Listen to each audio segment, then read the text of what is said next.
Pop Culture Yearbook. On this show, we pick pieces of pop culture that were important to us in a given year. We then discuss our memories and dig into those movies, albums, shows, and more. I'm Brad. And I'm Kiff. You ever notice how much alliteration we have in that little opening there? It's really fun with all the P's. Yeah. Yeah. You should really like try peas. it sometime. You should take over I like peas next time. with butter. Really good. I don't eat them one at a time. But yeah, big fan of peas. Jerry Seinfeld wouldn't like you for that. No. Or if you did that. You're right. All right. Well, what do you like, Giff? I like movies, and Me too. I like golf. So I like when those two things are combined. So we are going to talk tonight about Tin Cup, a nice movie that came out August 16th of 96. I would say that I love movies and I love golf. So yeah, I'll go a step higher there for you. Ooh, yeah. What about like? Oh, it's more than that. Yeah, good. It's full on obsession. Good. So this movie had a $45 million budget and brought in 75.8 at the box office. It was, what was the budget? 45 is what I saw. Holy cow, that seems really high compared to other ones that we've mentioned lately. Right. Yeah. Well, didn't we just have Beer Fest was? Yeah, and it was like 20. Awfully high. Seemed high, but that seemed high, but this is over double that. So. Well, you got some pretty big stars in here. I'm assuming you had to pay. You do a little bit to get them in, and a lot of cameos that we'll get into. You got to pay that Jim Nance money. That's right. Yes. So we get into our memories of the subject early on here. So again, 96, college age, would have been going to a lot of movies. So my guess is I would have went to this in the movie theater, being such a big fan of Bull Durham. And the way this was promoted and the way it felt was a spiritual sequel to that movie. I just love Costner in this role, a comedy role for him, more so a dramatic actor, but he does this so well, and just really enjoyed seeing it. And and then, of course, I've seen it many, many, many times since. I own the DVD. That's what I watched it on for preparation for this. So, yeah. How about yourself there, Brad? Oh, that was something. Well, I said I love golf, I love movies. I also love Kevin Costner, especially at this time. And I love Bull Durham. I also love White Man Can't Jump, and that was another Ron Shelton movie. So he put all these together. And they definitely have a lot of similarities. So I knew this was a must-see the second I saw the preview. It's like when you saw that preview for the first time, it's like, wow, really? It's like they wrote a movie for me. And so I was just hoping it wouldn't disappoint. It didn't. I know I saw it, I think, at least twice in the theater because I think I went to it right away. I feel like I was home and went to Marshall with probably Pete, a couple of my friends. And then I talked in our previous episode about how, got dumped and was kind of going back and forth with this girl at this time. And one of the things that we did when I was trying to get her back, I remember we went to this movie and we saw it again at the Mall of America movie theater. And I know we were listening to Chris Isaak, who's in the soundtrack, and we're going to talk about that at next week. So there's a lot of stuff coming together right here. But I mean, I connected with Roy McAvoy in so many ways, and still do. And so it seems like a movie that would be hard to please somebody like me because you got to do it really good because you got to make it real and you got to make it work. And they did. And it had a really good soundtrack that went with it, which we'll get to later as well, which I also enjoyed at that time. So lots of good memories and was really happy to watch it again.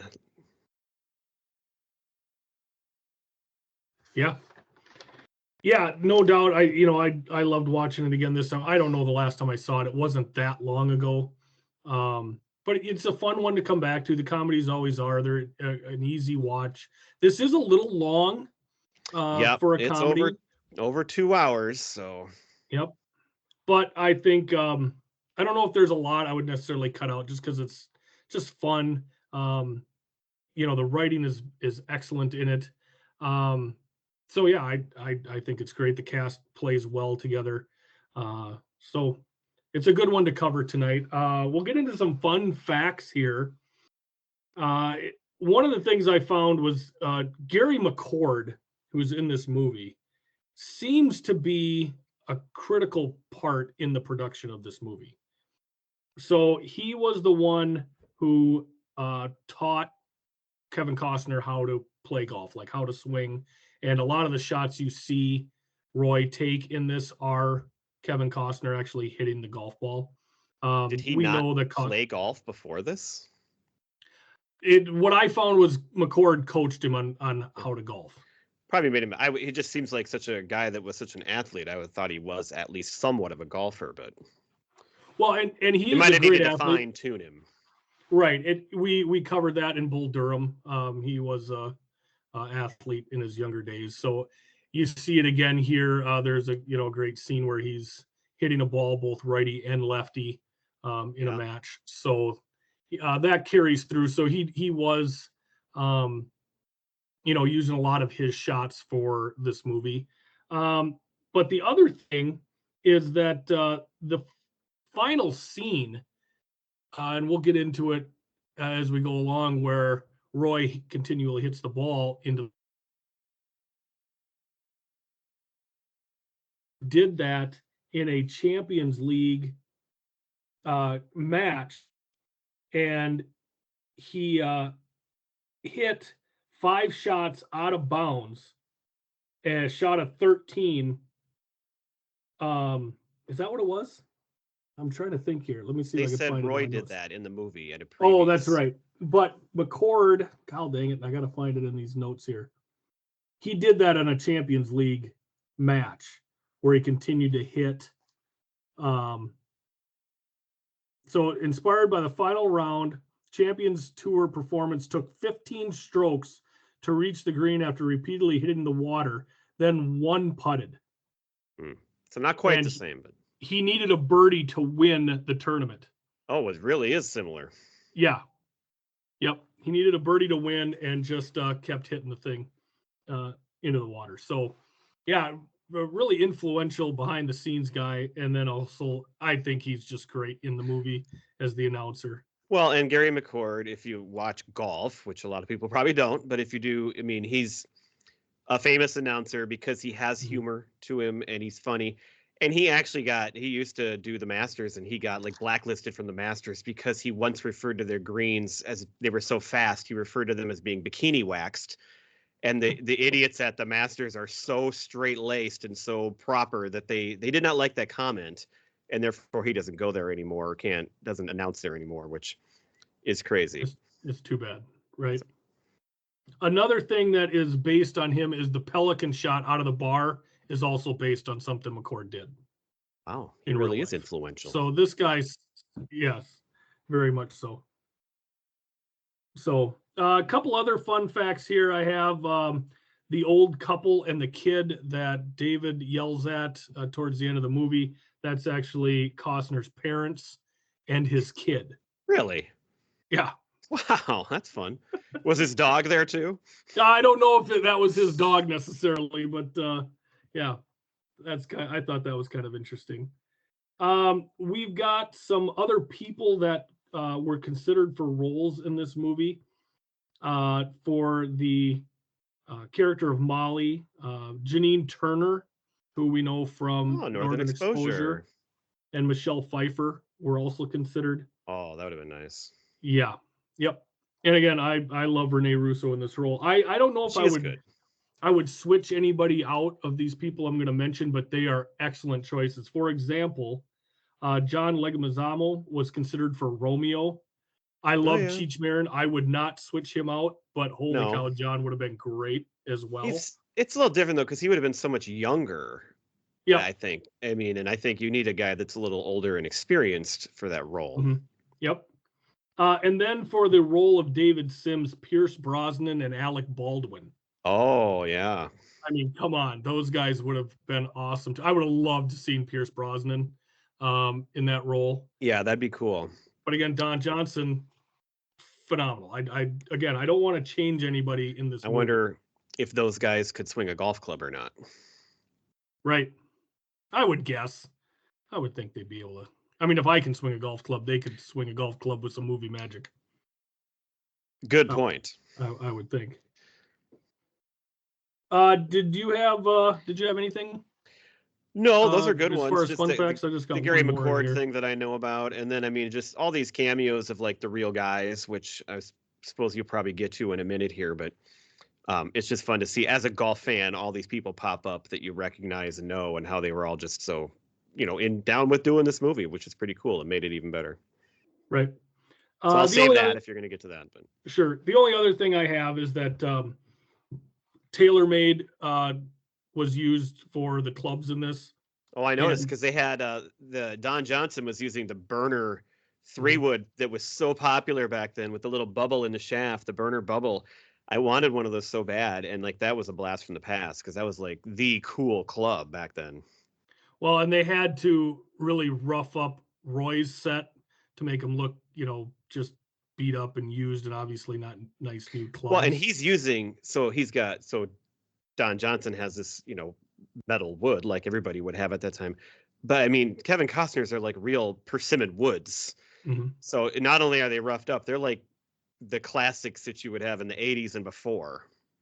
Right, which is amazing considering that, he just pounds the hell out of the ball with them. And yeah, it's just absolutely nuts to think that he would hit like that with those old clubs. I thought it was hilarious looking at the size of the 1-woods and the 3-woods, like back in, this was so you can tell 95. just on the camera how small they are compared to what we have now.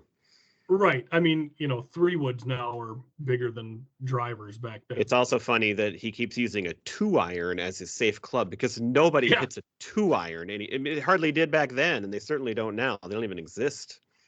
Right. Yeah, it's hard. Definitely a hard club to find. But he's a great ball striker, so he can get that done in those West Texas winds. That's right.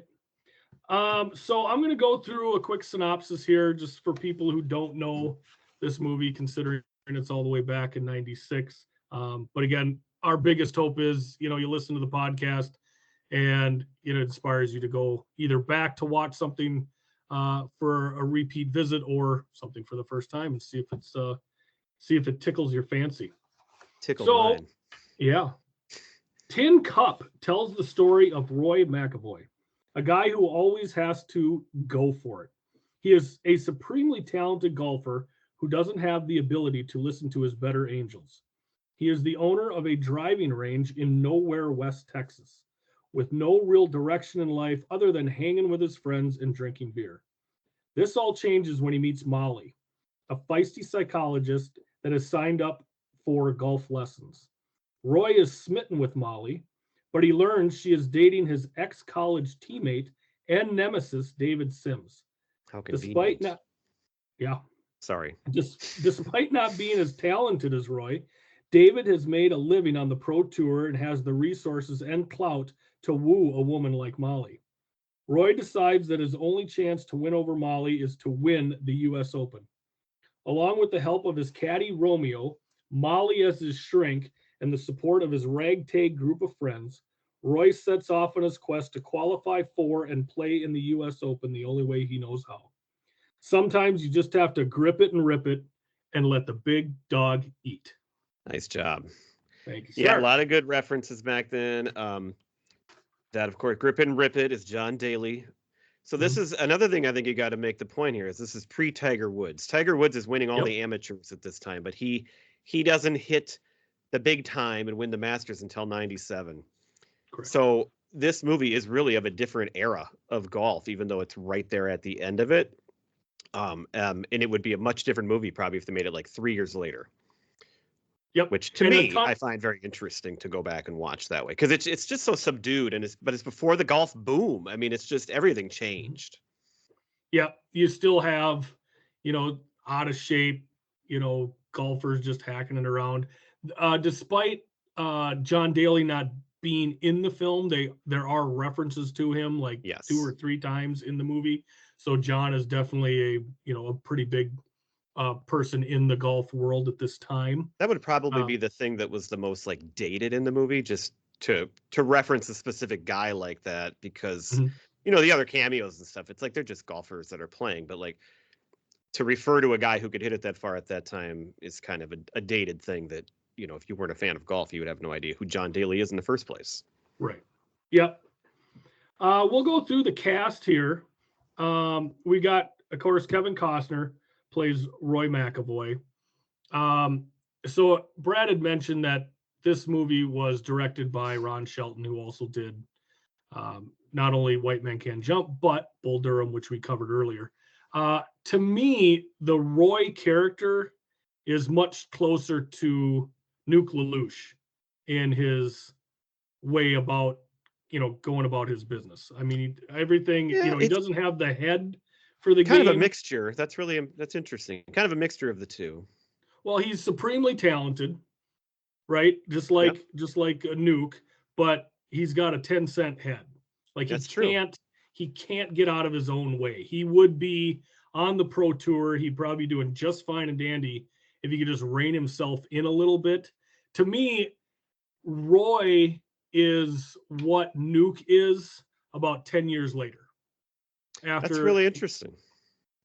Yeah, I just think because he just doesn't have direction in his life. Nuke doesn't. I guess the reason why I think of him right away as more like the what's his name? I keep saying Jake Taylor, but that's Major League. Crash Davis character, his little speech about the golf swing, which is so poetic, and so he's got that part of Crash Davis in him, that love, that poetic feel for the game. But other than that, you're right. Everything else is very much Nuke-like, especially a couple years down the road. Well, and he's, we get indications of, what kind of woman he chases, which is kind of fun. And I like that you bring up his poem about golf, because that to me is reminiscent of Crash Davis's "The Things That He Believes In" speech, right? Yep. Which I absolutely love that speech. And in both cases, he's giving them to the girl that he's interested in. Yep. Yeah. So, I mean, it's definitely not, apples for apples comparison, but I think he is more comparable to Nuke than he is to Crash. Crash knows the game of baseball. He just didn't have any talent. And you can see the Ron Shelton thing here, the love of the director, the writer for the game, like the respect he has for baseball and the respect he has for golf. Like you can totally, it's not like Caddyshack, which again, my favorite movie maybe, but the respect given in a comedy to revere these games is like, that's what he's so good at. And that's what these characters make you, if you're a fan of the game, like you love it even more. Right. And also with like Bull Durham, you see the behind the scenes, just fun nature of the game. And you see that a lot between him and Romeo. There's not a locker room in golf. There's, well, there is, but there is that camaraderie between particularly a golfer and his caddy. Correct. So that comes through nicely. And Kevin Costner, he had just done Waterworld, and I don't remember when The Postman came out. So he had done some big bombs, but he had done so many movies that were so important to us by this time that even with those bombs, it's like he didn't care. Like he'll put out another good one, and then he did, and this was great. But between the Untouchables and Bull Durham and Dances with Wolves, if you liked it, but JFK, Field of Dreams. This guy was just for 10 years there. He was probably like for me or a lot of us, like our number one actor. Right. Yeah. And like you say, it was either he could do both. He could do drama. He could do comedy. A little more in the drama range, but the two comedies I always come back to are this one and Bull Durham, and charming comedy. Yeah. And, pun intended, knocked it out of the park for both of those. He had a hole in one. Yeah, he did. Aced it. We've got Renee Russo as Dr. Molly Griswold. She is the love interest in this.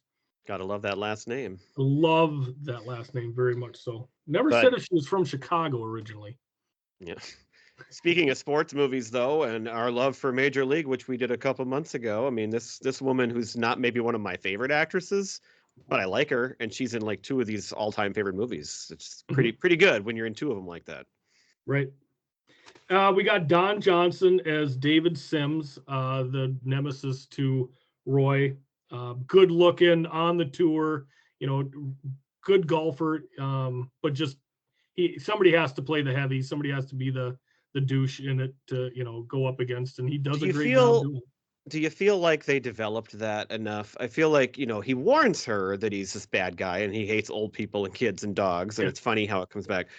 But he seemed to kind of just flip a switch so fast there at the end. It's kind of like that's one thing about it. I'm not sure. There should have been, I felt like, a few more signs that he was really not a good guy before that, because he really doesn't do anything wrong other than just the other. I mean, Kevin Costner makes so many stupid moves. It's like you can't really argue with what David thinks about him because he's not wrong. Right. Well, and you do see it on when he's caddying for him, and like the other golfers after he fires Roy, they're That's like, "Oh, true. he's a dick. He's always been a dick." Okay, good So I point. think inside the ropes, it's harder for him to cover up his, who he really is. Whereas when he's out and about on the town, with Molly, he can, maybe cover that a little bit more, because he's not as competitive. There you go. Well, yeah. Coming through again with giving me what I need to hear. We've got Romeo, played by Cheech Marin. He is so good in this. I love him. That is Roy's business partner and caddy And friend. and friend. They are like an old married couple. These two, they've That been is the together forever. So I'm assuming if we were to pick our favorite character, especially if you took out Roy, we both agree it's going to be Romeo. Well, I look at the lines that I wrote down, and so many of them Yeah. are Romeo. I just love the relationship is so great. I love when they get in a fight and then, but like Roy it doesn't even phase him that he quit. Like he knows he'll be back. And then the way they make up, it is like this cute couple. And Yep. the relationship they have as friends is probably like one of the best parts of the movie. It is. And that's because Yeah. Cheech he can sell that, and they're opposites, but they're also I mean, it's really well done. Yes. We've got just the ragtag group of friends here. We have Linda Hart playing Doreen, Roy's ex-girlfriend who's a stripper. We've got Kurt, who's in this movie, played by Richard Lineback. For those who don't know who that is Johnny Moxon's dad in Parsons Blues. Oh, I can picture him right now that you said that. I did not put that together. Yep. Dennis I don't Berkeley want plays your Earl. life. Yeah, you don't want that. Rex Lynn is Dewey. I didn't look to see what else he was in, but he obviously. I looked some of these guys up. They're familiar looking, but they're just your character actors that weren't in a whole lot of other big stuff. Well, if you miss him, if you blink, you'll miss him. How about Mickey Jones, who is Turk? I think he's playing the guitar when they're coming back from one of the qualifiers. He was the mechanic in Vacation.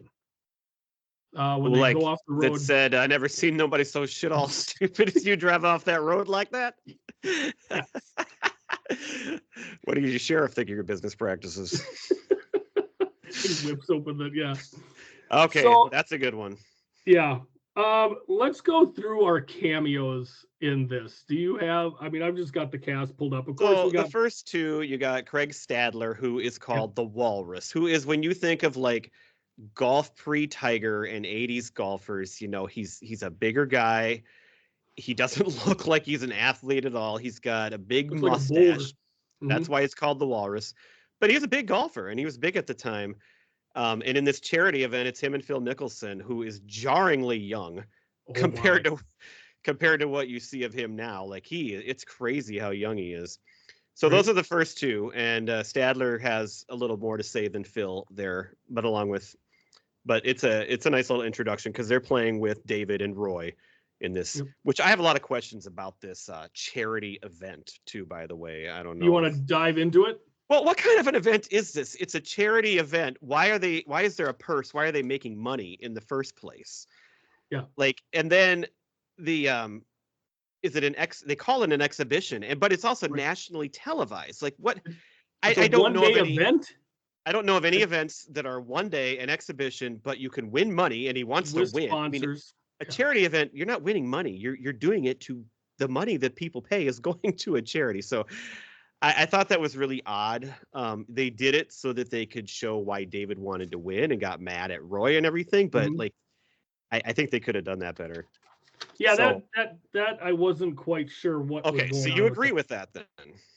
Yeah, I don't understand how you have a one-day event with TV sponsors, it sponsors and it's on TV. I mean, nobody And puts I that don't together. think the Golf Channel existed either. So if they're referring to that as national TV, nobody would have gotten that in '96. No, If it, no, I don't remember when it started, but if it did, it would have only been a small number of people that had it. sure. We have Peter Jacobson, who, spoiler alert, ends up winning the Open Hmm. that year. So And and that's good for him because he's one of the good golfers who never won a major, and so he fictionally won one in Tin Cup. that's right. We've got announcers Jim Nance, Ken Venturi, Ben Wright. Let Peter me. Costas and Jimmy Roberts. Yep. You Yeah, already Jimmy mentioned Roberts Gary got McCord. again how young he looks. Well, of course, it was 28 years ago for crying out loud. So, But Nance, he's the big one here. I mean, now he's gotten even bigger since then because he's been mhm. around, but he was around for a long time by then. And to get him to buy in fully and go and do this movie is pretty cool because it definitely makes it much more realistic there for that final round of the tournament. Correct. Yeah, I mean, you want to have that feel of reality in here, and they Yeah. do a nice job with And that. a lot of the other guys, most people probably wouldn't recognize. But if you watch golf, like you knew all these guys. You saw them every Right. week if you were watching majors or whatever. So, You know who Corey Pavin is. You know who well, Freddie I'm talking Couples about the is. announcers, but Oh, sure. yeah, you got Corey Pavin, you got Fred Couples, you got John Cook, you got Johnny Miller, who was playing. So this might have been even before he started announcing. I don't know when he started announcing. Mhm. Billy Mayfair and Lee Jansen. Um, Yep. a bunch of really good golfers. Couple of them won majors. None of these guys are going to be household names to anybody right now. Maybe Fred Couples would be the only one. And Phil Mickelson, of course, from before. But, at that time, these guys were pretty big golfers. And if you liked golf, you recognized them. But looking back, it's like kind of a random list of people, you know. Right, You're and not I getting think that Jack also. Nicklaus. You're not getting Arnold Palmer. Yep. You're not getting Tiger. You're not getting the big names that most people might expect or think that would show up. But of course they're not because they're either too old or too young at the time. Well, and I think that adds a bit to the realism of the movie is Yeah. that this is an entire field of golfers, Yeah. and all of these guys are out there. So the scene where he's on the driving range, it's just Oh, all that's great. these guys, and they're just out there warming up. And it's not necessarily like you say, it's not a who's who household names. But if you watch golf, you know who these guys Well, are. and Corey Pavin has a funny comment because Yep. he had won the year before, won a major. And Fred Couples, of course, is big, and Johnny Miller had the record, which they refer to. Mhm. Um, but yeah, it's fun to see them because you can tell, even though they might only have one line but you can tell they're happy to be there. Like, how often does a golfer like that get asked to be in a movie and do something, be treated kind of like a celebrity? Right. And they're all happy to be there and they're having fun, which is pretty good. Right. I mean, they're going to be revered more so on the field of play, and that's where they're at. I mean, Corey Pavin's line is, "Can you believe there's going to be a name Like, like Tin Cup below mine on the trophy?" yeah, You know, that's the line I was talking about. yeah, absolutely wonderful. Did you have anything else for the cast? No, that gets it. All right. Well, we'll dive into scenes. What do you have for one of your favorite scenes? Well, the first one I wrote down that I was going to bring up was the exhibition and my questions, Mhm. but we covered that, so Yep. well done. Um, I would say that my favorite scene, or one of my favorite scenes here in the first half or so of the movie, is the first qualifier. And so I think the other thing we should mention too. So this is this guy who is a really good golfer, but he's just a driving range guy now, giving lessons. And he says I could qualify for the U.S. Open. And some people might think how unrealistic that is, but it actually is true. Like It's true. if you have a low enough handicap, which he would, because he is like a great golfer, there are qualifiers, and anybody can potentially get in. And so that part is not really far fetched. What is far fetched is the first qualifier where Romeo doesn't like his choice of club and he breaks his driver, which is a really ballsy move. And Mhm. then he breaks his 3-wood because he still disagrees. And then Roy breaks every other club in his bag except for his 7-iron. Um, and I just love that because I could feel it. Like you're right. Mhm. Every one of those clubs you're going to mess up sometimes if you play golf. There is no. I can't tell you how many times I've hit a club to play it safe off the tee, and it's the complete opposite happens, and you get so mad. So I feel Roy. I feel how mad he is. It's like you should just let him. He's in the groove. He's having a good round. Just let him go. But that divide between caddy and golfer is real and it's good. The one thing I think is maybe not realistic, I think he would have incurred a lot of penalties, which Yes. might have caused him not to. Breaking your clubs, and they already mentioned the slow play. They did bring up the possibility of slow play penalty. I'm not sure what all the rules are there, but it's quite possible that he would have got some penalty strokes and definitely wouldn't have qualified then. Right. Yeah, And it is I gotta, possible. So he plays the last, I don't know how they say the backside, but I feel like it it is. wasn't It's that. number 10 when he does all that. Was it? Okay. Yep. So I say you could definitely, a good golfer like that could definitely play even par with just a 7-iron. Well, maybe not the putting part, but it's that's far-fetched too. Maybe for a hole or two, but to play 9 holes like that and qualify seems like that's a little stretch. Seems like a pretty good stretch. How But did it's he also get fun. How did he get his clubs back so quick? Like, who picked up his clubs on the 10th tee box? Well, So my he could get them question was, reshafted. okay, so did he get him reshafted? Because they never told us. Because how did he get a set of clubs back, which look like the same clubs for the next round later? But they do show Romeo later in the movie in like the machine, the shed, and he's working on clubs. So I suppose they could reshaft them themselves after he broke them in half. But I don't know. My question was, where did these clubs come from? How did he get these back for the next time he plays? Well, and how would he have? Yeah, he would have had to do them himself because, of course, he pawned his clubs in the first place. Yeah. To pay off his ex-girlfriend, and now suddenly he's got more than enough money to reshaft all of his clubs after he snaps them. Can we go through some of the lines from this scene since we're in it? Sure. So leading up to this, he's absolutely on fire, right on the front 9. He makes a big putt. He yells to his friends, Ben Hogan. Now who is he? I love that. And then as the music fades, they're coming up to the 10th tee box, and I love his line where he goes, "The way I'm playing today, the only thing that bothers me is insufficient applause." I mean, how great of a line, and he's so confident at that point, and that's where Romeo, says, "Hey, you might want to hit the 2-iron here. We got out of bounds, right trees," and Roy's response is, "I'm not going left of those trees. I'm not going right of those trees. I'm going over those trees with a little draw." And all his friends, of course, are there. They're cheering him on. And those are good lines. But a true golfer would know you're not going to go out and get that cocky and tempt the golf gods by acting that way, because your next shot is going to be a disaster. And he should know better than that. But he doesn't know better than that. That's the whole point of the movie. That is true. That is part of his issue. Well, and then after the round is over and he has gotten through the qualifier and they're all up at the clubhouse and they're drinking beers, I love how he's asking his friends, "What do you think my best shot was? Was it that 7-iron on 12? Or maybe the 7-iron on 13? And he goes, "How about that bunker shot at 18, which to my recollection was a 7-iron?" It's just absolutely great. I love how it is just this group of guys just having an absolute blast. Well, and I like the extension of that scene too, where David comes in and he says, "I parred the back 9 with a 7-iron," and he just goes, "Why?" But then it also leads to, this is where the karma comes in, because then he gets all cocky and David bets him that he can hit a 7-iron further, which of course he couldn't do under normal circumstances.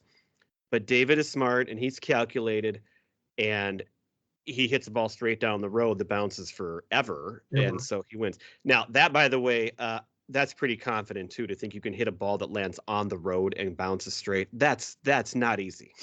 No, it's not. A road is not wide enough for that to be just an easy shot for even a pro to step up and do. But here, my analogy earlier with Roy and Nuke, I'm going to really bastardize it and say David was more of a mean crash. Like, that's a lesson. It's true. That's a lesson like when he's teaching the Rook. You couldn't hit water if you fell out of a fucking boat. Exactly. Exactly. Or never hit a drunk with your pitch in hand. Like just all these little lessons he's trying to impart upon the rookie.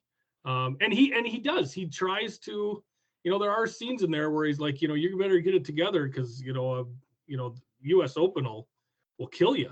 I mean, so he's trying to kind of help Roy despite being he's a douche. I mean, that they do make him play that very well.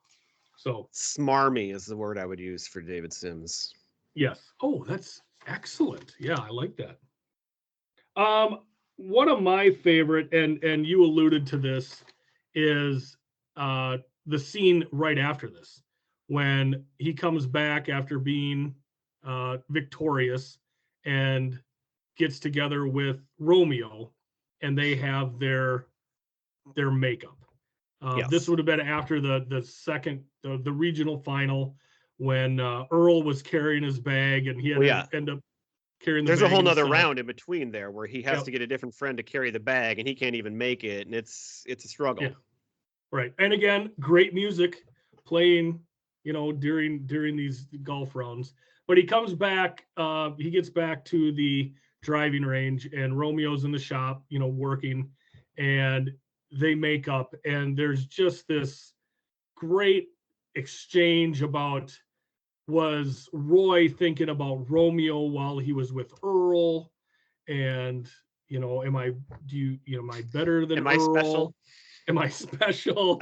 And then there's a great line in there where, after they, kind of, it's all just innuendo left and right between these two.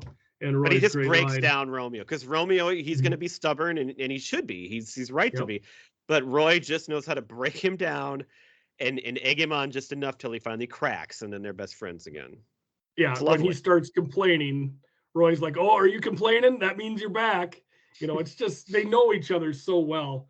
But Roy's line of, if you can remove the sexual overtones in that golf theme, then Romeo, I am your Juliet. I think that's just genius writing. And of course, they make up and they're, right back at it. And then that goes immediately into him getting the shanks. Yeah. He walks out and starts practicing again. Is a real thing too, and Yes. I get it every year in the first part of the year lately, and it is the most helpless feeling because I'm a good golfer. I'm a single-digit handicap. I'm like a 5 or 6 handicap. I shoot over par, a little bit over par every round. I get these shanks, and you can't fix them. And you put another ball down in the same place, and you do everything different, and I do it again, and I can't fix it. And this year it was so bad, and I had to go to the driving range, and I finally worked it out, but it was like, as a golfer, it is the most helpless feeling. Like you can't believe that it's happening because you know how to hit the ball, and it happens. It's a real thing, and maybe not quite as perpendicular as he hits it, but for as long as he hits it. But it's a real thing, and it's horrible, and it can happen to a really good golfer. But I love how this also shows the importance. Roy can't go do this by himself. The caddy to a pro golfer is very important, and he needs this guy. He's not going to do it without him. He's not going to win without him, and he needs him because he's going to help him through everything. Right. Well, and I love the first time he shanks it. It's just, he just looks at Romeo and goes, a little chili dipper there. Like, it's like, hey, all right. Because you don't think it's going to happen again. Right. It's like, oh, that's funny. And then he hits the second one, and it's immediate panic on both of their parts. It's like, oh my God. Like, this is And then even after I fix them, like for the next 2 rounds, every time I have a shot of that distance, I'm panicked over the ball. Mm-hmm. And then it's mental because then it's like you're going to cause it, but you get it, you get over it eventually. And it's like, but you don't know when they come back because then they'll just pop right back up. Well, what you need to do is put all your change in your left pocket. Yeah, that doesn't work. stick a T behind your left ear and turn your head around backwards, and and then double knot your right shoe, and you'll be fine. So that Romeo has the cure to the El Jose's, as he says, I think is what he calls it. My were you done with that scene or not? Yeah, go ahead. Okay. My other scene, a little earlier than this, that I really liked. We've kind of hit on all of them, but this one now. I love when he first goes to see Molly because she's a therapist, she's a doctor, and he kind of scoffs at therapy and psychiatrists, but he goes to see her because he's in love and he wants help, but of course he's in love with her, so he can't tell her. But eventually she tells him he's just got to, because she doesn't know what he's there for. And she says, you Right. just got to do it. You got to take that risk. So he does. And it's really cool because he gives that great speech. And I didn't write it down, but he gives that great speech. It's really heartfelt. Yep. And it's going to work on, but then she doesn't give in yet because, she can't. But I love how he ends it with the warning as he leaves about David. He hates old people, he hates kids, and he hates dogs. Yes. And it's just the way it sets that up, and the way, because you can tell it's a really good speech, and you can tell that she's going to react to that, even if she won't show it. She's going to react to that, which obviously you see later on she does. Right. Well, and the I whole love as he breakdown, leaves, kind of admitting that she likes him and finds him cute. That's all really well done too, and it doesn't Where's jump into Doug? it too fast. I actually, the question I have more would be, why does she like David in the first place? How did they even get together? But the way that she turns to I was going to say Crash, the way that she turns to Roy is really well done. I love that. Well, and he is extremely persistent throughout the movie. But he's as willing to work. always. He's willing to take. He's goes to us. It's a big deal for him to go see a psychiatrist. So the line right before that scene, because he's like, I need a head doctor. I need somebody to help me. Oh, with, this is the probably my mental part. favorite scene you're about to say. My favorite line, actually. Where Romeo goes, you can't ask advice about the woman you're trying to hose from the woman you're trying to hose. And Roy just goes, why not? He doesn't even get it. Mine is when he gets there and she says, he doesn't have an appointment. She said, I only got 30 minutes. And he goes, that's enough time. 30 minutes? Hell, I'm not that fucked up. Right. Because he just thinks, she'll just fix it right away. He doesn't understand how things work. And yeah, she kind of does, actually. Well, and when he's telling his issue to her, and she's not picking up what he's putting down as far as that she's the woman that he's interested in. And his line of, no, she's seeing a guy, but the guy's a real horse's ass, if you ask me. And he really means it. Like, he's really exasperated by this whole situation. That is like and the best. Say what you want about Kevin Costner as an actor. It's like that scene right there is him at his best. It's so good. Every line is so good. And the way he's like flustered and the way he opens up and the way he's funny, it got everything in it. I love that part. Well, and then when he leaves, the woman's still in the exit room crying. And he goes, you're still in the exit room. Like, he just yells at her because he's flustered at that point. He's been, denied by, Molly after he does exactly what she tells him to do. And like you say, it was really heartfelt. He dug deep to get those feelings out and was immediately rebuffed. The next scene I really enjoyed was the bar scene, where Molly finally turns. She sees David talk poorly in front of two old people, a child, the bar meeting, and a dog at the tournament. So she sees that occur, and this, of course, is after the first round of the tournament. David's leading the U.S. Open. Roy has shot an 83. And how did he do that? Because he missed a 4-foot putt for 82 on 18. And what I love there is if you watch Romeo just smiles, at that comment, because he's like, yeah, that's right. Like, shut up, douchebag.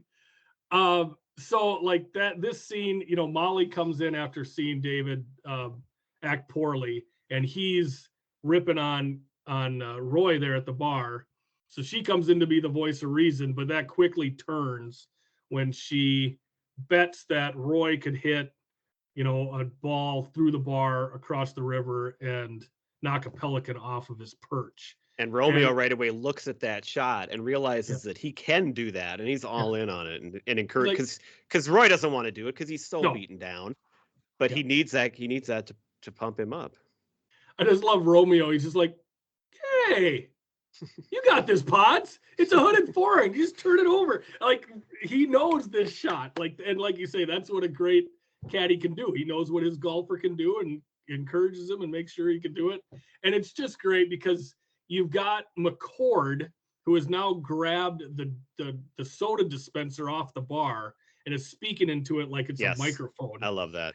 And it's just amazing. And he sets the shot up for, everybody in the bar. He's got, about 40 yards of bar, and he's going to clear the river. Romeo, can you shut that guy up? Yeah, can you get a handle on that guy? And he's just going on it. He just shot an 83, just a mountain of strokes. I mean, he's just going on and on and on. And it's such a funny scene. And then, of course, Roy hits it, and wins the bet, gets some extra cash. And then, now he's got all the confidence, and then he gets to go have sex with the girl, and he wakes up the next day and shoots, of course, a pro turn or a major championship record. And right. And now everything is back. So I wrote this down. So after round 1, you had David shot, I believe, a 67, 5 under. I thought he was 7. Was it? Oh yeah, it was 5. I think you're right. 5 under, and Roy shot an 83, which is 11 over. Yeah, 16 strokes back. 16 strokes off the lead. The next day, Sims goes even, and Roy shoots a 10 under, so he's +1. So he's still +1. Yep. But that's good enough to make the cut easily. Yep. But yeah, he's not just automatically leading the tournament. He needs to have, another great weekend yet. Right. And then after round 3, Sims goes 2 under, so he's 7 under overall. And Roy goes 8 under. Yeah, in so his second round, so they're tied at 7 under. They kind of gloss over how good that next round is, because it's almost as good as the previous day. Right. And he's doing all of this, at least in the second and third round, by hitting into the water on 18 and having to take a drop, and he pars out both times. Yeah, which can happen. Right, absolutely. But if he just would have laid up, he could be up 1 or 2 strokes at this point. Right, and that's the thing. So if he lays up, you're still going to birdie if you can par from there, you're going to birdie instead. And so that kind of blows a hole into the whole, like, why he insists on getting, but it's not about the score as much as he just needs to make the shot. Right. Yep. He has to just try it, because he could easily birdie by laying up. I mean, it's you don't have to be on the green if you're that good.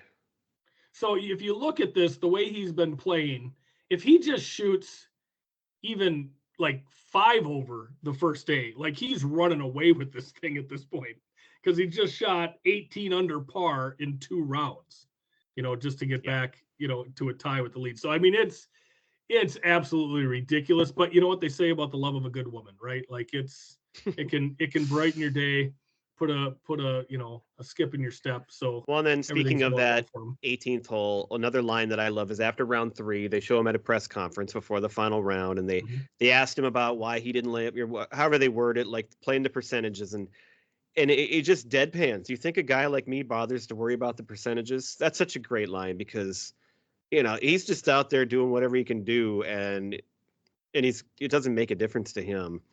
Right. He's already low percentage.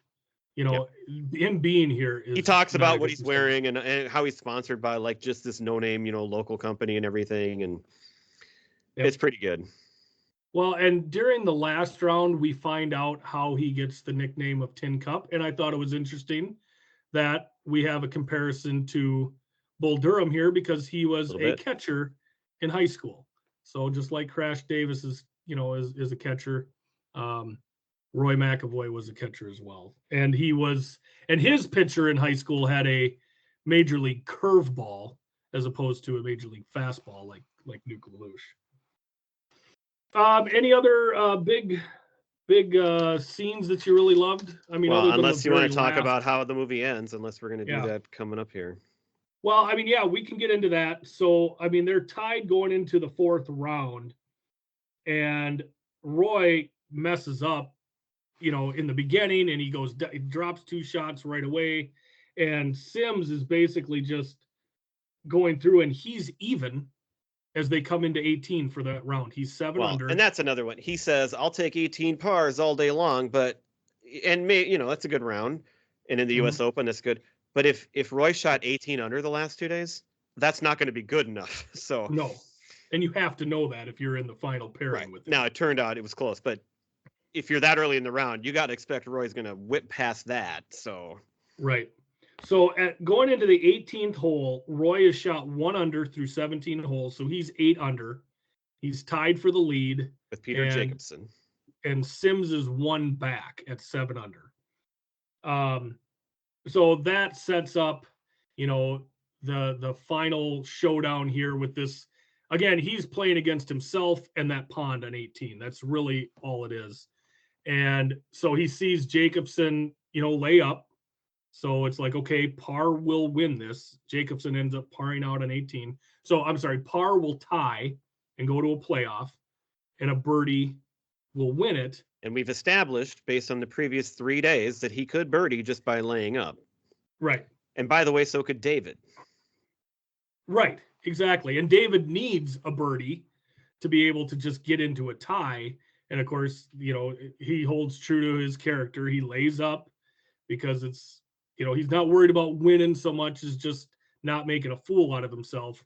Whereas Roy goes the absolute opposite direction, stays true to his character, and just bombs this 3-wood up there. And this first shot, I'm sorry, you do not land a ball pin high with a 3-wood with back spin. Well, so that's the when I brought up how realistic it is. It's like, okay, now if this green had like a false front, meaning like it's really steep, and they showed that, I mean, it could, and if there's a little wind in your face, like you could see it, but like no, you're not spinning a ball back with a 3-wood from 273 yards. So you really should set up a little bit more about why it could possibly go backwards, because otherwise that makes no sense. Well, and even if there is a false front on that green, they wouldn't put the hole on the false front, because that first shot hits That's true. pin high and rolls backwards into the water. So it's, first off, it's like, one, don't hit the dang thing in the first place. Just lay up. You can birdie from there. You birdied from the drop zone the last 2 rounds. But the fact that they haven't even hit the damn green kind of pisses me off a little bit. And watching this, I've seen this a million times. I'm absolutely steaming when he hits that shot. It's like, he's going to hit it. I've seen the movie a million times. I'm just thinking to myself, don't hit it. Don't hit the shot. But he has to do it. And of course, he continues to hit into the water. And of course, this was foretold earlier when he did the same thing in a qualifying round where he put 5 out of bounds for a 13 when 12 would have got him on the tour. So he screwed himself way back in the day doing this. Well, and the other thing is, if you're going to need extra length to get there, every time everybody plays with their drives are always dead even. They're always hitting from the exact same spot. So they all seem to have the same length of how far they can hit the ball. So why is he the only one that seems to think he can get over it? Nobody else is willing to. That's where it loses you a little, but it all pays off, because what you don't see coming is that last shot to go in the hole. And that is awesome. Yep. I mean, and then the fact okay, that you think he's going to get over the green, maybe, whatever. But for it to actually go in the hole, I mean, that's a pretty sweet finish. And it's the only way to salvage this whole thing. So I look past it for all that. Well, and what I love is he goes up, he looks in the cup, pulls the ball out, shows it to the audience, and then throws it into the pond. I mean, that is a perfect end to that round. And here's another thing. David's got to still hit on from the fair. Like, what's going on with his partner? I mean, that's not how it's going to go either, but whatever. Well, and we do get 2 concessions after this round is over. So, of course, Molly comes up and is just screaming and hollering, just like, oh my God, what a shot. That's an amazing shot. Nobody's going to remember who got second place 10 years from now in the Open, but they'll remember your 12. And as he's pointed out throughout this thing, like, this is his destiny. When a defining moment comes, you either define the moment or it defines you. She points out to him, that's immortal. Like, that is immortal. It's really something. And that's what he wants out of life. He wants to be remembered for those guts and get the glory. And he's got both of them with that ridiculously stupid but unbelievable finish. And people will always remember that. Yeah, and she's right and wrong. I mean, if he won the Open, most people are going to remember. If you won a major, they're going to remember your name. So he could have gone that way. But the great example. This happened 3 years after this movie. Everybody, if you know golf at all, everybody knows John Van de Velde, Yep. who had the biggest meltdown in history on the final hole of the British Open. There's hardly, I could tell you who won that tournament, but there's hardly anybody that could probably tell you who won that tournament. But everybody, you remember John Van de Velde. Do you remember who won that tournament? I don't. Paul Lowry. Of course you don't, because he was like this lame guy that won one major and he kind of disappeared. But whether it's for good or bad, everybody remembers him. And so that is not wrong. That is true. Now, he could have won the tournament anyway and been immortal, but, whatever. Right. But once he put that first one in and he's all through the meltdown, like she's trying to find a way to pick up his spirits because he tells her, I just gave away the US Open. Like, what the hell am I doing? It is nice to see that he actually, recognizes that. And Yep. But she brings him right back to his personality and like, everybody's going to remember that. Nobody's ever going to forget that you got a 12 on the last hole of the US Open. And even though he didn't win it, we find out that he qualifies to play in it. He's going to get, sponsorships and opportunities from this, even though he didn't win it. He's going to have a chance to reinvent himself. Right. And that's the second concession, is that he has qualified for the US Open again next year already. So he's already in it. He's got another shot and they can move forward with that. Maybe he won't be a driving range pro for the rest of his life. Let me ask you this. Have you ever in your life heard of a job called a driving range pro? Like, who the hell? Yeah. How do you really? It's just a golf pro. Usually they work at a course, but there's driving ranges there. I'm sure there's some places where they, where there's different ranges, and I don't know, but it's just a PGA Pro is all it is to me. So. It seems to me like a coach in a beer league hockey. Well, I guess I don't think I don't think Roy is actually a PGA professional. He's not a teaching professional. So when they say he's a driving range pro, that's kind of that's not really, the same thing as a PGA teaching professional. Sure. I just thought it was kind of an interesting job title he's an interesting guy. Go ahead. I got one more quote here. Okay. Well, two, I guess. But I love, so David, as much as we don't like him, he has a great line and he delivers it great. So when it's all done, or no, not when it's all done, but after the Pelican, and then she like leaves him and everything, he's like, you're all fucking nuts. Yes. And that's just like, he's always like, whatever, you guys go like each other because you're all crazy. But the way he delivers it, that's a great line. And I love that part because that whole scene is so fun. Yeah. One of the other scenes that I love is the beginning of the movie when he has a riddle for these guys. The guy that says, yeah, the two guys are the father and a son are in a car accident and go to different hospitals, and the doctor says, I can't, and these guys can't figure it out. And then all of a sudden you have Molly come in from the background and solve the riddle. Obviously she would. And it's just great because one, you see this group of guys and their camaraderie and really how stupid they are. Well, you left out the quote that I think is great. So before he gives the riddle, he makes a bet that if they don't get it, then I get the pot. And and the one dumb friend goes, well, you're going to get the riddle, Tin Cup. Right. Not realizing that he's not gonna, that's not the point. Of course he knows the answer. Well, and the kicker to the whole end of that conversation is when she pipes in with the doctor's a female, it's the boy's mother. And, she talks about, it shows ingrained biases and all this other stuff, and Roy looks like the smart one for having this riddle. And then she comes out and says, I have a lesson. And he goes, I thought I had a Dr. Griswold. I mean, that's perfect. I mean, it's just so perfectly slid in there after the whole riddle. I think that's so hilarious. And then, of course, they go to have their golf lesson. And the line that I like out of this was, she swings and she misses the ball and she swears. And his comment is, well, you talk like a golfer. Yeah, that's a good one, too. That's a great one. One line from Romeo. I love Romeo's one rule in life. Do you remember Romeo's one rule in life? I do not. Something about a stripper? Don't bet money you don't have on a dog race with your girlfriend who also happens to be a stripper. That's just one rule. It should be a pretty easy rule to live by. Very specific. It should be easy to live by, but of course Roy can't live by Romeo's one rule. So, but it shows its character development. It shows how Roy is so dumb and goes for it no matter what, that he would break that rule because he cannot control himself. Right. Yeah.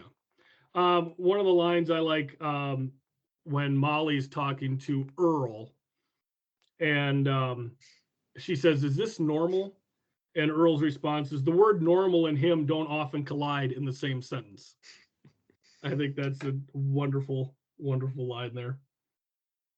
You got any other ones there? Well, we pretty much hit. The only other one that I would mention, because we kind of hit them as we went here, but we talked about dick measuring contests on a previous episode.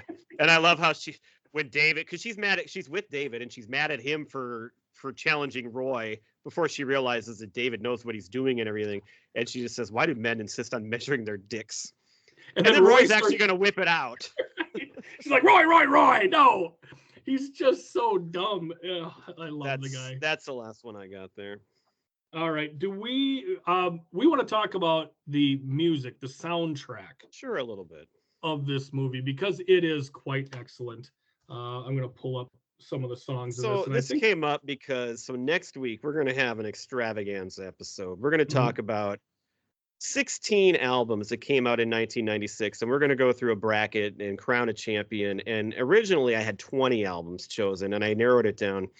And one of them was this soundtrack that it took off. So we'll just hit on it quick here tonight. But because I loved this movie so much, and the music is placed so well in it, I bought the soundtrack. And the biggest thing is it's got Chris Isaak on it, and we got overlap there. The song that's on it is from the album we're going to talk about from him from the same year. But I was driving home a lot. I've mentioned that many times, and I listened to this a lot. I haven't listened to it in a long time though, and I'm glad I took it out of that bracket because it's still good. Like, I like all the songs for the most part, but I'm not going to put it in and listen to it. Like, it's not one I'm going to put in and listen to anymore, because I like the songs more for how they are used in the movie than like just listening to them all the way through. But it's a really good mix because it's a lot of country stuff. They're in West Texas, but you got these 90s women. You got Sean Colvin, you got Patty Loveless, you got Mary Chapin Carpenter. I mean, these are women that had huge hits and songs at that time. I mentioned Chris Isaak. You got a great classic George Jones song, which is probably my favorite song on here because I just love George Jones's voice. It's Just One More. You got two Bruce Hornsby songs, which are great. And it's like, I forgot, it's not even recognizable to me compared to like the 80s Bruce Hornsby and the way it is. Right. Like, it sounds different. So, but these are good. You got some blues songs on here. You've got the Texas Tornadoes with this little like Spanish infusion song. So it's a really cool mix. And they're placed so well throughout the movie. I'll share one I really like in a second. But like, what did you notice about the songs or favorites you had there? Well, to me, it was the country flavor of them. It's a Southwestern feel. You've got some Spanish mixed into a lot of these, some of these songs. So I did like that aspect of it. I think it fits the motif of the movie. This guy, like you say, from West Texas, a diverse group of friends that he hangs out with. And I just, and it's fun. Like, it's fun. There's some fun songs in there, which I think lend itself to his personality and kind of his, don't give a damn kind of attitude. And, there's some songs in there like that, like the very first one, Little Bit Is Better Than Nada. I mean, it just. Well, and you hear it right in the opening credits right away. It's a great little intro song to the movie. Yeah. My favorite. Go ahead. Besides George Jones, my favorite is Chris Isaak, of course. I Wonder, which is what I love that song anyway by him. But I love that scene. They're all in their RV, like driving overnight. And it's a very solemn scene because, he's got to like get mentally prepared to play in this U.S. Open. But it's got all the friends. They're all kind of sleeping. It's a really sweet little scene, and it's such a great song mixed in to go with it. I love it. Yeah. Yeah, it's phenomenal. I don't know who Amanda Marshall is, but her song they use twice. This is the song they play when he gets to have sex with Rene Russo, and they finally consummate that, and then they play it again later. That's a good song too. It's a lot of songs that when you hear them, you totally remember like that scene, and it you used a good word. It fits the motif. It fits really well, and so at that time, I was so into things I would listen to the CD in my car, but I wouldn't do that anymore. Yeah, he needed a mulligan there because he said sex and golf are two things you don't have to be good at to enjoy, and yeah, I live that. So I got to say, that's a pretty quick mulligan. I'm not sure if that was very realistic either. Yeah, he teed her up pretty quick there. From a male perspective. Poor Romeo taking one for the team there, standing out in the rain. Yes, he's out there with an umbrella, just waiting, letting his friend go in there and just and it's fun too because she doesn't even care. Like, no. Like if that was me, the girl I'm with, be like, you can't let him just sit out there. We're not going to do this, but she's all in, so it's great. Well, and she said it in the movie. Fuck, I'm certifiable. I mean, she's a little off her rocker as well. She is. And as David said, you're all fucking nuts. So those two, it really works so well together. It's a good match for sure. All right, so we've got a great draft here that Gifford came up with tonight. Tell them what we're doing. All right. So, I hope you haven't left yet because this is a good draft. So I play a lot of charity golf tournaments where you put together a scramble team, whether it be a 4 or 5. I haven't done a 6, but I do a 5 every year. So what I decided, I want to see who you got on your, well, it'd be a 6-man scramble team if you put yourself on it. But we're going to have a 5-person scramble team. So explain what a scramble is. A scramble is what a lot of people refer to as best ball. Scramble is where everybody tees off on the same hole on your team, and then you decide who has the best shot. The other 4 people pick up their ball, go to the best shot. Everybody hits again. You determine who has the best shot. Everybody hits from the best spot all the time. Right. So you're going to have people confuse it with best ball because you're taking the best shot, but it's called a scramble. So we're going to draft our top 5 fictional golfers. And this can be from... Who would help you win a scramble? Who you want on your team. Yeah, who you want on your team. Now, you may want a fun team. You might just be going out there listening to music and drinking beers. Sometimes the whole point of a scramble is to spend the day outside drinking beer, and you couldn't care less about how you're playing. Or maybe you want to dominate this tournament and go, 18 under or something like that. So, it kind of depends on which way you're going to go. But we'll take them. I have my first pick is a hard pick that I want. I'm just waiting to see who you're going to take first, and if you're going to take my pick or not. I got the first pick too. That's right. Shoot. Mine's a no doubter who I want first. I think I know who I'm going to take first, but we're going to take them from movies. We're going to take them from TV. We're going to take them from any sort of media that. But a good clarification: these are fictional players. So, like we talked about, all these golfers that are in Tin Cup, we can't pick real golfers just because they appeared in a movie. Right, like we can't take Lee Trevino. Which also makes it way more fun to, just pick the fictional ones. We can't take Stadler from this one. So yeah, it's got to be a fictional character. Well, all right. Here's the thing. I get a double dose with my first overall pick. 1, he's a lot of fun. Shit, you're taking my guy. I don't know if I am, but 2, again, this is a scramble. You need to get off the tee. You're taking my guy. I'm taking Happy Gilmore. God damn it. With my number 1 pick because he is going to get you so far out there. He's going to be probably shit around the greens, but he's going to get you off the tee box. So that is the correct choice. The first thing is you want to have the guy who hits the big drive. And as you said, if you want to have fun, he's going to have fun too. Yeah, he's going to do the bull dance. He's going to feel the flow. All right. I was hoping you would overlook how perfect of a choice that was.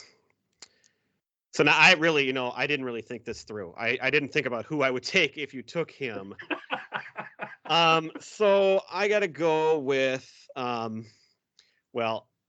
this guy's a big hitter and he's going to go for it. And I'm going to take Roy McAvoy. He's like the next best thing to Happy Gilmore. So yep. I can't really find anybody better to pick than him for my first choice. I think he's got the complete, and you know what? He's going to blow up at some point, but you're going to have other guys on the team to And pick you up. if he's able to hit the ball as far and as good as he does with those persimmon woods, if he's playing on my team with modern equipment, I bet he's even better. You can just give him your driver. You can let him hit your clubs. Unfortunately, I think you won this draft already with your first pick, but we'll see where it goes. There's a lot. We got 4 more teammates. I know, but he's the perfect pick. So credit to you. All right. I've got 2 of the 5 that I have highlighted are gone. So my next pick, again, he's a club champion, and we know he's also a lot of fun. I'm going Ty Webb. Yeah, see, now you got Ty Webb. Yep. Okay, well, I think I'll pivot a little bit. Because at this point, I don't know if I'm going to be able to win anyway. Okay. So we're going to have some fun, and we're going to take a guy that brings the fun with him to the golf course, and that's Al Chervik. We're going to have his bag. He's got the tap right in the bag. He's got the tunes, which I don't like on the golf course, but in a scramble, maybe it's not so bad. And he's not the worst golfer. I mean, he's only got to hit a good shot here and there to help the team. So he's going to bring the fun. So I got Al Chervik. Yeah. Maybe I'll get back in the voting with that one. That's another one of my highlights. I wanted Al because he is nothing but fun on the course. And to me, there's 2 things you need in a scramble. You need a cooler full of beer, and you need a little speaker that you can, hook in with your phone and play the tunes with. So I don't care about that second part, but I get it. He's got the tunes in the bag. So I mean, he's got Jeremy, so it's good. And he's going to be buying, everything when the beer cart person comes around. He's going to just be handing out money. Yep, you're not going to be paying for a thing. He'll probably sponsor my team and get us in, and I'll pay nothing. Correct. With his business. Yep. Okay, good pick. All right. Man, now we're getting a little. Now we're getting somewhere. I think I could maybe leave this one. See, I've got some really good golfers on here, but they're kind of dicks. So I don't know if I want them on my team. I want a fun team. This guy here is dead. Right. So, yeah, okay. I think I'm going to go with another really fun guy, kind of unproven, but we know that he has hole-in-one capability. And I'm going with Cosmo Kramer. Yes, I've got him on my list too. I'm not too sure what he can provide to your team, but he'll definitely keep it interesting. Yes. And he loves the game, and he wants to get better. So he's going to be out there doing his best. And maybe if we can bring his caddy along with us, then we'll be in real good shape. All right. I am going to go. So this guy, he's kind of a dick, but he's a champion golfer, and he's fun. And, you got to have, he's going to be on the green there, just shooting his guns around, having fun. And it's Shooter McGavin. Yep. Yeah. And if he provides a little controversy and if he eggs on the other team, that's good for me too. Get in their heads. You need to have that dick on your side. It's why Chris is always on my team.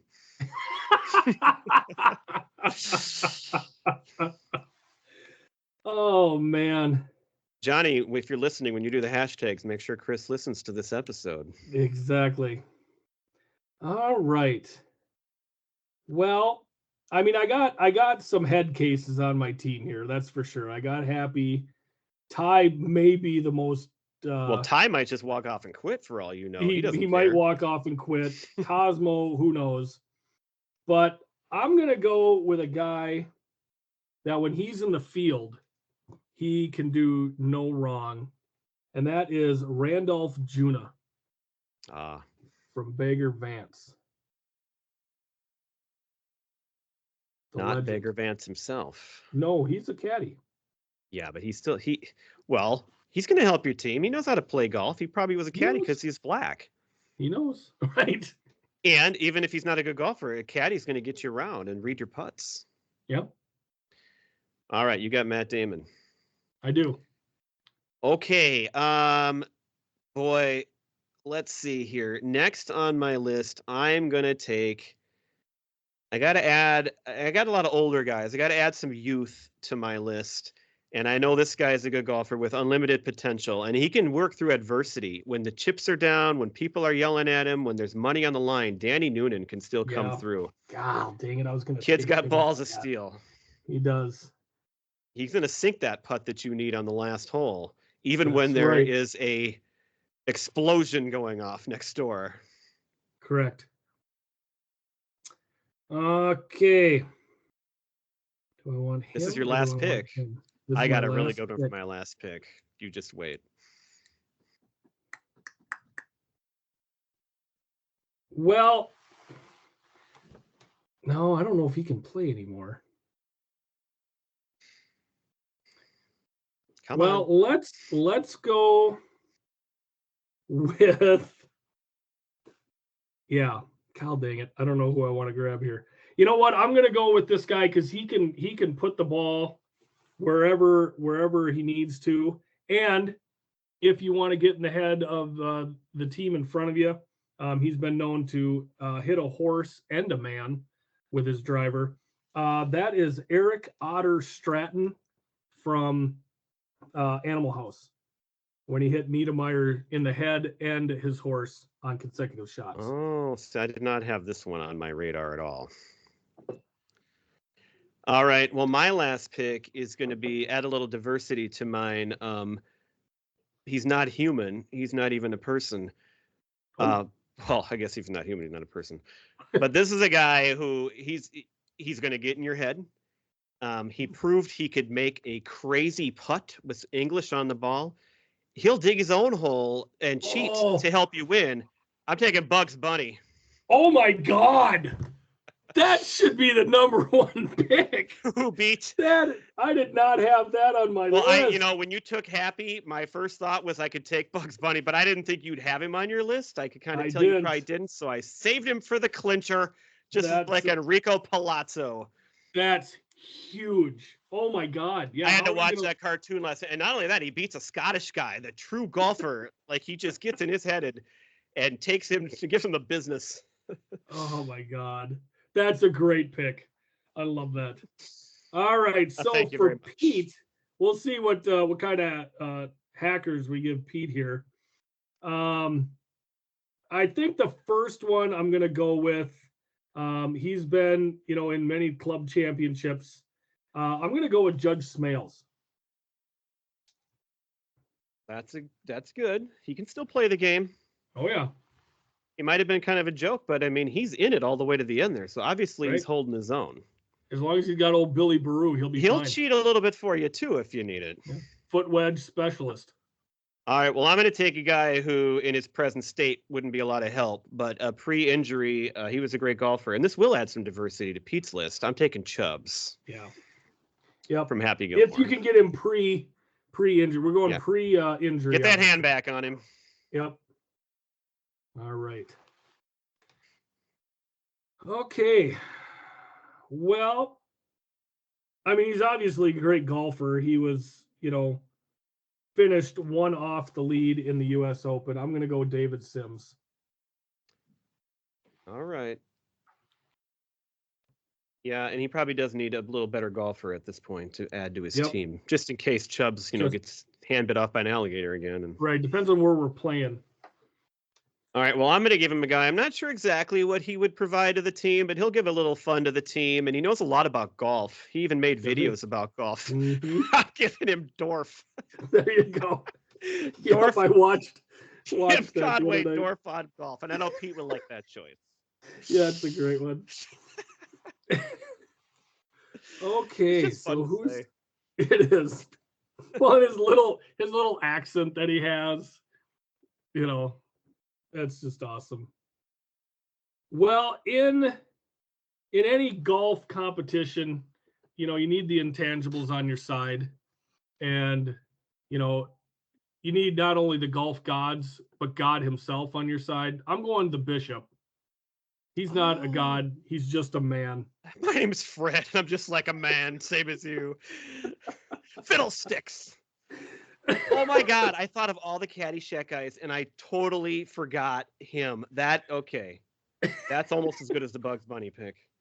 I mean, I shouldn't have forgotten. That should have been on there anyway. But Oh, for sure. Yeah, that's there's three movies. That's a great 15th pick. Yes.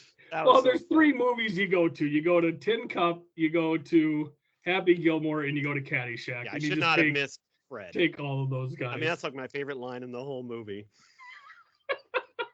What else do you have? All right. So we didn't get to Tony D'Annunzio. I mean, he's a pretty good golfer. He's a fair golfer himself, but Noonan's got a little more, I think, class and mental ability probably to his game. Mm-hmm. We mentioned Bagger Vance. And then I got some small ones. Mikey from Swingers. You know, Mikey likes to golf. He's out there. Get there. And then Gary Potter is Kevin Nealon, and he's a pro in Happy Gilmore. Yep. He's got a lot of that mental game to him. Mm-hmm. And then I've got two from a really funny scene in one of my favorite movies that we have covered, I Love You, Man. So Jason Segel, Sidney Fife, he's out there in the worst date of his life. This is my nightmare. On his double date with golf. But behind them, just yelling at you, got to have somebody keeping it going. You got Matt Walsh in a cameo. Ready to play, ready to play, ready to play. Oh my God. You got to have him out there pushing things along because scrambles can go on for way, way too long. Yes. Yes, they can. All right. That's my list. All right. I've got Dr. Beeper. You got Dr. Beeper too.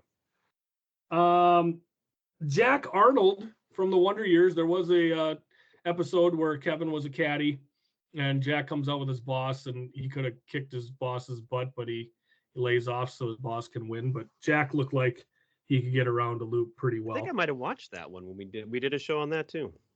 Mm-hmm. I don't know how good he'd get around the course, but he's going to have fun doing it. And that's Mr. Havenkamp. Oh yeah. And Mrs. Havenkamp. I think it's a team. Yep. I think you got to take them both. Actually, if you take Mrs. Havenkamp, she gets to tee off from the ladies, so that gives you an advantage. That is also a key thing in a scramble. If you get a good girl on your team who can tee off from farther up, if she can whack it, that can be a secret weapon. Well, any girl that can whack it is always valuable. I knew that was coming. But here's the thing: the Havenkamps are old enough where they'd be 80 and over. They get to go to the green tees, which are way up there. I don't think it's going to help a lot for them, but. And I skipped right over on my list here, Carl Spackler. I mean, yeah, I thought of him. He's, but he is a greenskeeper, but he is going to win the Masters. So he's a Cinderella story. He's going to lead your team out of nowhere. Yep. Here's a guy we never see him play golf, but we do know that he is a golfer. That's Roger Dorn. Oh, he has golf clubs. Yeah. Oh, you know who else we should throw in then? Clark Griswold. Oh. Why do they have golf clubs on that car for that trip? There's no. Yes, that's right. There was clubs on there. The last one I threw in just in case I needed another one, but God, he might be the worst guy to put on your team because he has the absolute worst luck on a golf course, and that is Brady Knoll. This is Nate Bargatze's character from the SNL skit. Oh yeah, just recently. But Nate Bargatze is actually a really good golfer, so sure. But he's not a real golfer. That's true. Right. So that might not be a good pick. Yeah, that was a pretty funny sketch there.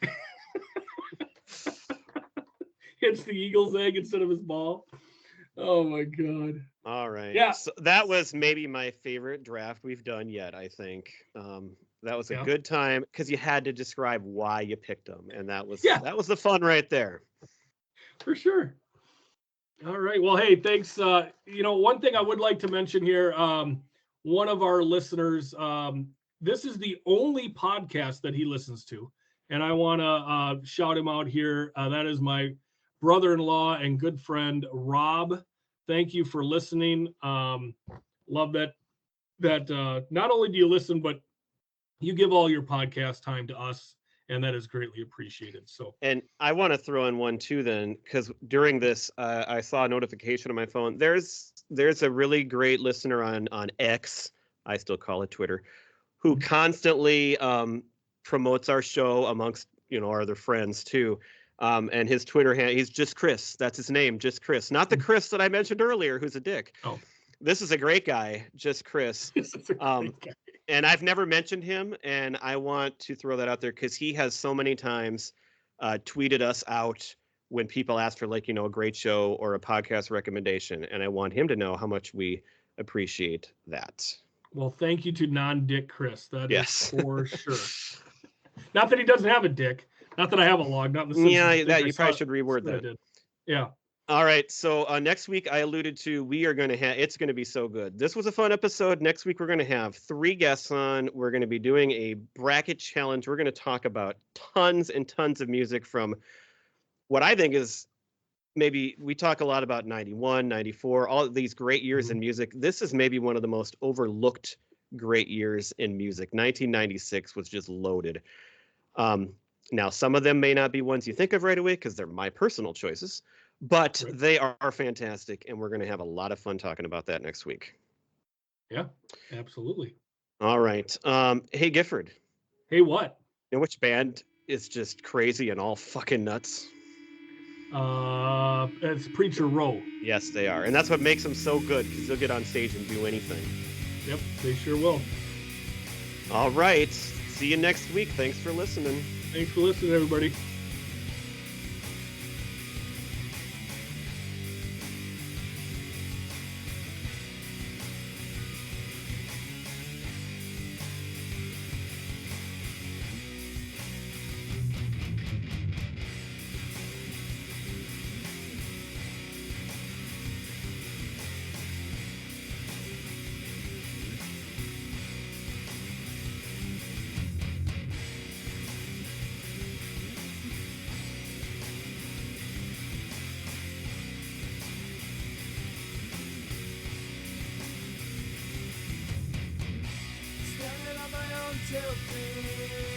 No one's here to comfort me.